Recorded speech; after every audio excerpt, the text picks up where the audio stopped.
মির্জাপুরের মাটিতে কোনো অবস্থাতে আমরা কাউকে কোনো বিশৃঙ্খলা করতে দেব না।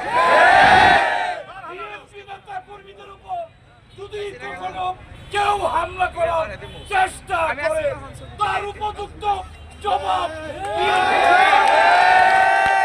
যদি কেউ মনে করে কোনো হামলা করে নির্বাচন বন্ধ করবে, আমরা তাদের বুঝাতে চাই কারা হামলা করেছে তাদেরকে আমরা ধরে পুলিশের সুপর্দ করব।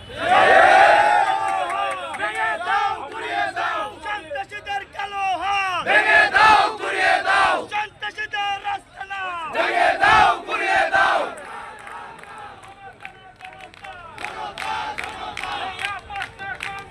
সংগ্রাম সংগ্রাম। প্রিয় ভাইয়ের আমার, আজকের এই প্রতিবাদ মিছিলে আপনারা যে অংশগ্রহণ করেছেন, আপনাদের সবাইকে বিএনপি পক্ষ থেকে, তারেক রহমানের পক্ষ থেকে আমি অভিনন্দন জানাচ্ছি, ধন্যবাদ জানাচ্ছি। এই মিছিলে আমাদের জেলা বিএনপির সাবেক সহসভাপতি আব্দুল কাদের, আমাদের সিনিয়র যুগ্ম সম্পাদক গোড়ায়ের সন্তান খন্দকার আনোয়ার পারভেজ শাহ আলম, আমাদের বিএনপির পৌর বিএনপির সহসভাপতি আলী আজম সিদ্দিকী, যুগ্ম সম্পাদক আজহারুল ইসলাম আজহার, যুগ্ম সম্পাদক আলতাফ মিয়া, আমাদের সাংগঠনিক সম্পাদক এম শফিকুল ইসলাম ফরিদ, আলম রিধা সহ অসংখ্য নেতৃবৃন্দ এখানে উপস্থিত আছেন।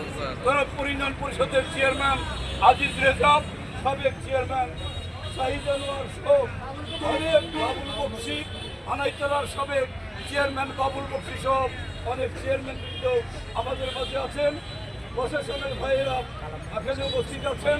প্রশাসনের ভাইদেরকে আমরা বোঝাতে চাই, বলতে চাই, আপনারা আইন শৃঙ্খলা নিয়ন্ত্রণে রাখার জন্য আপনাদের দায়িত্ব আপনারা পালন করবেন। আমরা আপনাদের পাশে আছি। আমরা কোনো বিশৃঙ্খলা কেউ যদি করতে চাই, আইনগতভাবে আপনারা সেখানে যথাযথ পদক্ষেপ গ্রহণ করবেন। নির্বাচনী তফসিল অনুযায়ী, বাংলাদেশ সরকারের নিয়ম নীতি অনুযায়ী নির্বাচনী আইন মোতাবেক আমরা নির্বাচনে অংশগ্রহণ করব।